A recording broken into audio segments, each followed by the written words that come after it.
The funeral home smelled like lilies and old carpet. I sat in the back row watching my family grieve in their own performative ways. My brother Marcus stood at the front, greeting people like he was hosting a networking event. Firm handshakes, solemn nods. That perfect expression of controlled grief that he'd probably practiced in the mirror. "Thank you for coming," he said to Dad's business partner. "Dad would have appreciated it. We'll have to discuss the transition of the company soon. I'll be taking over, of course." Of course. My mother sat in the front row, dabbing her eyes with a handkerchief. My sister Lauren was beside her, one arm around Mom's shoulders, the other checking her phone every 30 seconds. Me. I was invisible. As usual.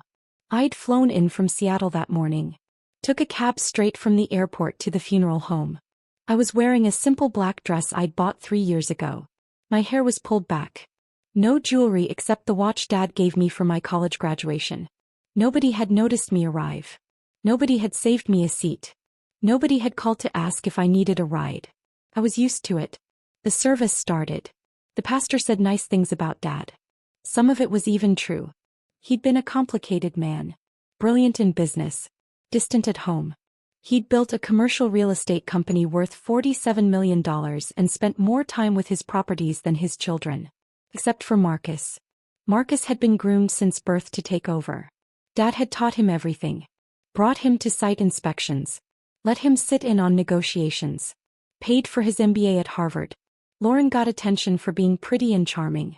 The daughter who made Dad look good at social events. Me. I was Emma. The middle child. The quiet one. The one who'd moved across the country and called twice a year. The one they forgot about. After the service we moved to the reception area. Coffee and cookies that nobody touched. People gathered in small groups talking in hushed voices. That's when Marcus decided to make his announcement. He clinked a spoon against a glass. Everyone turned. "I want to thank you all for being here today," Marcus said, his voice carrying across the room. "Dad meant everything to me. He taught me how to be a man. How to run a business. How to build something that lasts." People nodded. Someone said, "Hear, hear." "I know Dad would want me to take care of this family now. So I want everyone to know." He paused for effect. "The house, the business, everything is mine now. I'll be stepping into Dad's role as CEO of Hartman Properties. I'll be taking care of Mom. Making sure the family legacy continues." He looked around the room, his expression noble. Sacrificial. The dutiful son accepting his burden. Everyone nodded. Of course Marcus would get everything. Marcus was the golden child. The heir apparent. My mother was crying again. Lauren hugged her. "We're so lucky to have you, Marcus," Mom said. "Your father would be so proud." Marcus's college friend clapped him on the shoulder. Dad's business partner shook his hand. People lined up to congratulate him like he'd just won an award. I stayed in my corner by the coffee table. Invisible. But I wasn't worried. Because I knew something they didn't. The will reading was scheduled for 2 days after the funeral. Dad's lawyer, Richard Morrison, had called me personally. "Emma, I need you to be there," he'd said. "It's important. Don't let anyone talk you out of coming." I wasn't planning on missing it. "Good, Emma. Prepare yourself. Your family is going to be surprised." I'd spent those 2 days at a hotel near Dad's house. I didn't stay at the house itself. Marcus had already moved into the master bedroom, and I wasn't about to fight him for a guest room. Lauren called once. "Are you coming to the will reading?" she asked. "Yes. You don't have to. I know it's hard for you. Being here. Seeing Marcus get everything. It might be easier if you just skip it. I'll be there." "Hey. But don't make a scene, Emma. Marcus is under a lot of stress right now. He doesn't need you causing problems." I almost laughed. Me causing problems? I'd been gone for 6 years and barely anyone noticed. "I won't cause problems," I said. That was true. I wasn't going to cause anything. I was just going to exist. And watch. The will reading was held at Morrison and Associates, the law firm that had handled Dad's affairs for 20 years. We gathered in a conference room with a long table and leather chairs. Marcus sat at the head of the table, already claiming his position. He'd dressed for the occasion. Expensive suit, Italian shoes, the Rolex Dad had given him for his 30th birthday. Mom sat to his right. Lauren to his left. Dad's business partner, Tom Chin, was there too. And Dad's accountant, Margaret Hayes. I took a seat near the end of the table. Marcus barely glanced at me. Richard Morrison entered carrying a leather folder. He was 65, gray-haired, and had the kind of calm demeanor that came from 40 years of delivering bad news to entitled people. "Thank you all for coming," Richard said, sitting down. "I know this is a difficult time. I'll try to make this as straightforward as possible." "Let's just get through it," Marcus said. "I have meetings this afternoon. The business doesn't stop." Richard gave him a long look. "Yes. The business. We'll get to that." He opened the folder and pulled out several documents. "This is the last will and testament of Robert James Hartman, revised and executed 6 months ago." 6 months ago? Mom said. "He changed his will?" "Yes. Substantially." Marcus shifted in his chair. Well, whatever changes he made, I'm sure they were minor. Dad and I discussed everything. I know his wishes." "Did you?" Richard's tone was flat. He put on his reading glasses. "Let's begin." He started with the formalities. The declaration that Dad was of sound mind. The revocation of all previous wills. The appointment of Richard as executor. Then he got to the distributions. "To my son Marcus Robert Hartman, I leave my personal book collection, my Omega watch, and a cash sum of $50,000. Silence. Marcus blinked. "What?" "To my daughter Lauren Marie Hartman, I leave my wife's jewelry collection, the painting in my office, and a cash sum of $50,000. Lauren's mouth opened. "That's it." "To my wife Patricia Ann Hartman, I leave a life estate in the family home on Maple Ridge Drive, with all expenses paid from the estate, and a monthly allowance of $8,000 for the duration of her life." Mom looked confused. "Life estate? What does that mean?" "It means you can live in the house until you pass away, but you don't own it," Richard explained. "Then who owns it?" Richard looked at me. "We're getting to that." My heart was pounding. I kept my face neutral. Richard continued. "The family home on Maple Ridge Drive upon Patricia Hartman's death will pass to my daughter Emma Grace Hartman in its entirety." I sat quietly in the back. Marcus's head snapped toward me. "What?" "The vacation property in Lake Tahoe passes to Emma Grace Hartman, effective immediately." "Wait," Lauren said. "The commercial property at 447 Industrial Boulevard passes to Emma Grace Hartman." "Hold on," Marcus stood up. "The investment portfolio held at Fidelity, valued at approximately $3.2 million, passes to Emma Grace Hartman." Then the lawyer started reading the will. My brother's smile faded with every sentence. "This isn't right," Marcus said. His voice was rising.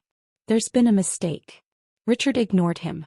"Hartman Properties Incorporated, including all assets, contracts, properties, and business interests, is hereby transferred to Emma Grace Hartman, who will assume the role of CEO and majority shareholder." When the lawyer said my name for the 5th time, my brother stood up and screamed. "No." Marcus slammed his hands on the table. "That's impossible. Dad wouldn't, he promised me. I've been running that company with him for 10 years. "Mr. Hartman, please sit down," Richard said calmly. "I will not sit down. This is fraud. He pointed at me. "She hasn't been here. She doesn't know anything about the business. She moved away and abandoned this family." "Marcus," Mom started. "No. This is insane. Emma doesn't deserve any of this." His face was red. Veins standing out on his neck. "I'm contesting this. I'm getting a lawyer. This will is invalid." "You're welcome to try," Richard said. "But I assure you this will is legally sound. Your father was very clear about his intentions. He was also very clear about why he made these choices." "Why?" Lauren's voice was small. "Why would Dad do this?" Richard pulled out another document. "Your father left letters. For each of you. Would you like me to read them, or would you prefer to read them privately?" "Read them," Marcus demanded. "I want to hear what possible justification." "Very well." Richard picked up the first letter. "This is addressed to Marcus." He began to read. Asterisk, "Marcus, by the time you hear this, you'll be angry. You'll feel betrayed. You'll think I've made a mistake. But I haven't. I've watched you for 35 years and I've seen what kind of man you've become. You're smart. You're capable. But you're also entitled, cruel, and you treat people beneath you like they're disposable. You remind me of my father, the man I spent my life trying not to become. I built Hartman Properties with the belief that business should be about more than profit. It should be about integrity, about treating people with respect. You don't have those values, son. You never did. I gave you every opportunity to prove me wrong. You didn't. So I'm giving the company to someone who will run it the way it should be run. Someone who actually cares about people. I hope you use this time to learn what I failed to teach you. Sis. The room was silent. Marcus's face had gone from red to white. He was shaking. Richard picked up the second letter. This is for Lauren. Asterisk, Lauren, you're beautiful and charming and you've used those gifts to coast through life. I enabled that. I'm sorry. I gave you money whenever you asked. I never made you work for anything. That was my failure as a father. The small inheritance I'm leaving you is enough to help you start over, but not enough to live on indefinitely. I hope you'll use this time to discover who you are when you can't rely on your looks or the family name. You're smarter than you think. Prove it. Sis. Lauren was crying. Silent tears running down her face. Richard picked up the third letter. Patricia. Asterisk, Patricia, you've been a good wife. You've supported me through everything. But you've also allowed our children to become people I'm not proud of. You've enabled Marcus's arrogance and Lauren's laziness. You've dismissed Emma's achievements because they made you uncomfortable. I'm providing for you because I made a commitment when we married. But I'm not giving you control of my estate. I don't trust you to distribute it fairly. I hope you'll use this time to build a relationship with the daughter you've ignored. She deserves better from you. Sis. Mom's handkerchief was soaked. She wasn't looking at anyone. Richard picked up the last letter. Looked at me. Emma. Asterisk, Emma, if you're hearing this, then I'm gone. I'm sorry I wasn't a better father to you. I'm sorry I let Marcus and Lauren overshadow you. I'm sorry I didn't defend you when your mother dismissed your choices. The truth is you scared me. You were independent. You didn't need me. You built a life on your own terms and that made you different from the rest of us. 6 months ago you called to tell me about your consulting business. How you'd grown it from nothing. How you were advising companies on sustainable development. You were so excited. And I realized I'd never really listened to you before. So I started paying attention. I looked up your company. I read articles you'd written. I talked to people who knew you. And I discovered something. You're exactly the kind of person who should run Hartman Properties. Not because you're my daughter. But because you understand something Marcus never will. That business is about people. About building communities. About leaving things better than you found them. I'm giving you the company because I trust you to run it with integrity. I'm giving you the properties because I know you'll take care of them. And I'm giving you the majority of my estate because, frankly, you're the only one who doesn't need it. Which makes you the only one I trust with it. I love you, Emma. I'm sorry I didn't say that more. Make me proud. Dad, asterisk. But that wasn't even the best part. Richard set down the letter and pulled out one more document. There's one additional item, he said. 6 months ago Robert Hartman established a trust. The Emma Grace Hartman Trust. He transferred several personal assets into it, separate from the will. He slid a paper across the table to me. I picked it up, scanned it, felt my breath catch. What is it?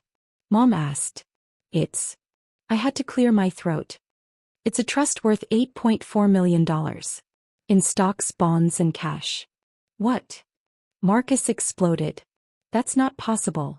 Where did that money come from? From your father's personal investments, Richard said. Separate from the business. He accumulated it over 30 years. And he gave it all to her? Lauren's voice was hollow. Yes.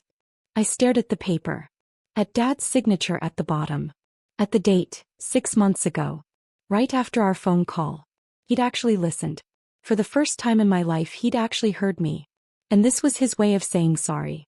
Marcus was pacing now. Hands in his hair. This is insane. This is completely insane. She doesn't even want the business. Do you, Emma? Tell them. Tell them you don't want it. Everyone looked at me. I set down the trust document. Folded my hands on the table. Looked at my brother. Actually, I said quietly, I do want it. You what? I want the business. I want the properties. I want all of it. You don't know anything about commercial real estate. I know about sustainable development. I know about community building. I know about treating people with respect. I stood up. And I know that in the 10 years you've been running operations, you've had 17 harassment complaints filed against you. 13 from women. 4 from men who refused to participate in your boys' club culture. Marcus went very still. I know you've been cutting corners on maintenance to boost profit margins. I know you've been pressuring tenants to leave so you can raise rents beyond market value. I know you've been running the company exactly the way Dad feared you would. How do you? His eyes narrowed. You've been investigating me? No. Tom has. I looked at Dad's business partner. Isn't that right? Tom Chin cleared his throat. Your father asked me to keep an eye on things. 6 months ago. After he decided to change his will. You knew. Marcus turned on him. You knew and you didn't tell me? Your father swore me to secrecy. I'm sorry, Marcus. But Emma's right. The complaints. The corner cutting. I documented everything. Robert saw the reports before he died. It confirmed what he already suspected. You backstabbing. Enough, Richard said sharply. Mr. Hartman, you need to leave. Now. This isn't over, Marcus said. He was shaking with rage. I'm contesting this will. I'm suing for wrongful distribution. I'm going to fight this with everything I have. You're welcome to try, Richard said again. But you should know your father anticipated that. There's a clause in the will. If anyone contests it, they forfeit their entire inheritance, including the $50,000. Marcus looked like he'd been slapped. Additionally, Richard continued, if you pursue legal action against Emma or attempt to interfere with her management of Hartman properties, there are consequences. Your father was very thorough. What consequences? Richard pulled out another document. Your father kept detailed records of your business dealings, including several that were, shall we say, ethically questionable, if not outright illegal. Tax issues. Fraudulent expense reports. A rather significant kickback scheme with a contractor. The color drained from Marcus's face. Your father never reported these issues because he hoped you'd change. But if you contest this will, these documents go to the appropriate authorities. Your choice. Marcus stood there for a long moment. His hands clenched into fists. His jaw working. Then he grabbed his jacket and walked out. Slammed the door hard enough to rattle the windows. Lauren looked at me. Did you know about any of this? No. Dad never told me he was changing his will. Then why? Why did he give you everything? I thought about that phone call. 6 months ago. I'd been so excited to tell Dad about my business. About how I just landed a major client. About how I was finally doing something that mattered. He'd listened. Really listened. For 45 minutes. And at the end he'd said something I'd never heard him say before. I'm proud of you, Emma. 3 words. That's all it took. Because I built something on my own, I said. Without his help. Without his money. Without his name. And I think he respected that. Mom was crying again. Harder now. I didn't know. I didn't know you'd done all that. You never told us. I tried. Multiple times. But Marcus always had a bigger story. Lauren always had more drama. There was never room for mine. Emma. She reached for my hand. I let her take it. I'm so sorry. I know. Can you forgive me? I looked at her. At her swollen eyes and ruined makeup. At the mother who'd spent 32 years loving my siblings more than me. Eventually, I said. Maybe. But not today. The next morning I went to the Hartman Properties office. Tom met me in the parking lot. Ready? He asked. No. But let's do it anyway. The office was buzzing. Word had already spread about the will. About Marcus losing the company. About me inheriting everything. People stared as I walked through. Whispered. I heard Marcus's name. Heard my name. Heard speculation about what would happen next. Tom led me to what had been Dad's office. My office now. It was exactly as I remembered. Dark wood. Leather chairs. The painting Lauren had inherited was already gone. She must have taken it yesterday. But Dad's desk was still there. His computer. His files. The staff is waiting in the conference room, Tom said. Whenever you're ready. I took a breath.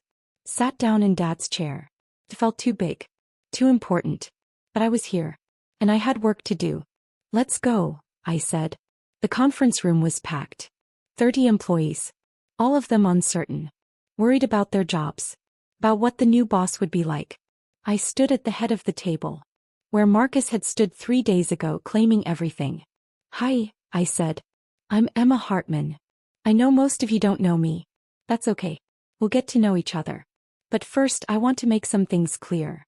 I pulled out a folder. Opened it. I've spent the last 6 months reviewing this company's operations. With my father's permission. What I found was troubling. Harassment complaints that were ignored. Safety violations that were covered up. Maintenance deferred to save money. Employees afraid to speak up because they'd be fired. People were glancing at each other. Nervous. That ends today. Effective immediately, we're implementing a new complaint system with independent oversight. We're conducting safety audits on every property. We're bringing maintenance up to code, even if it costs us this quarter's profit. And anyone who has been afraid to speak up? You can come to me directly. No retaliation. Ever. Someone in the back raised their hand. A young woman. What about Marcus? Is he coming back? No. Marcus no longer has any role in this company. And you're really the CEO now? You're running everything? Yes. But you don't have any experience in commercial real estate. That's true. I have experience in sustainable development and community building. Which is what this company is going to focus on now. We're not just landlords. We're part of the communities we serve. And we're going to act like it. Tom stepped forward. I've been working with Robert Hartman for 20 years. I knew him better than almost anyone. And I can tell you, Emma is exactly who he wanted running this company. He has his vision, his integrity, and his commitment to doing things right. But can she actually run a $47 million company? Someone asked. I built a consulting firm from $0 to $3 million in revenue in 4 years, I said. I think I can figure it out. But I'm not doing it alone. Tom is staying on as CEO. Margaret will continue as our accountant. And I'm hiring an experienced commercial real estate director to handle day-to-day operations while I learn. This is a team effort. I looked around the room. At the faces watching me. Judging me. Deciding whether to trust me. I know I have to prove myself, I said. I know you're all skeptical. That's fair. So here's what I'm proposing. Give me 6 months. If after 6 months you don't think I'm the right person to lead this company, I'll hire an outside CEO and step into a board position. But give me the chance to try. Give me the chance to show you what this company can be. Silence. Then someone started clapping. The young woman who'd asked about Marcus. Others joined in. Not everyone. But enough. It was a start. That night I sat in my hotel room with a glass of wine and my laptop. I opened my email and started going through messages. There was one from Marcus. Subject line, "You'll regret this." I deleted it without opening it. One from Lauren. Subject line, "Can we talk?" I saved that one. Maybe in a few days. One from Mom. Subject line, "Proud of you." I stared at that one for a long time. Then opened it. Asterisk Emma, I know I have no right to say this. But I watched you today. At the office. Tom sent me a video that one of the employees took. You were confident. Strong. Exactly like your father at his best. I've spent 32 years overlooking you, and I can see now what a mistake that was. You're remarkable. You always were. I just couldn't see it. I hope someday you'll let me try to be the mother you deserved. Love, Mom. Asterisk. I closed the laptop. Finished my wine. Looked out at the city lights. 6 months ago I was running my consulting business in Seattle. Living in a nice apartment. Dating someone who didn't quite get me. Calling my parents twice a year and pretending it was enough. Now I was the CEO of a $47 million company. The owner of multiple properties. The heir to an estate worth over $15 million. And somehow it wasn't the money or the properties that mattered. It was the letter. Dad's letter. The one where he finally saw me. Finally understood that I didn't need his approval. I'd built my own life without it. And in seeing that, he'd given me something more valuable than any inheritance. He'd given me validation. Not that I was successful by his standards, but that I was successful by my own. And maybe that's what he'd been trying to teach Marcus all along. That real success isn't about what you inherit or what's handed to you. It's about what you build yourself. Marcus never learned that lesson. But I had. And now I had the chance to build something even bigger. Not just for myself but for the people who worked for this company. For the communities we served. I picked up my phone. Called Tom. "Hey," I said when he answered. "I've been thinking about our properties. The ones in lower-income neighborhoods. What if we started a program? Reduced rent for community spaces. Support for local businesses. Investment in the areas that need it most. That would cut into profits," Tom said. But I could hear the smile in his voice. "I know. But it's the right thing to do. And I think Dad would have approved." He absolutely would have. "Let's do it." I hung up and smiled.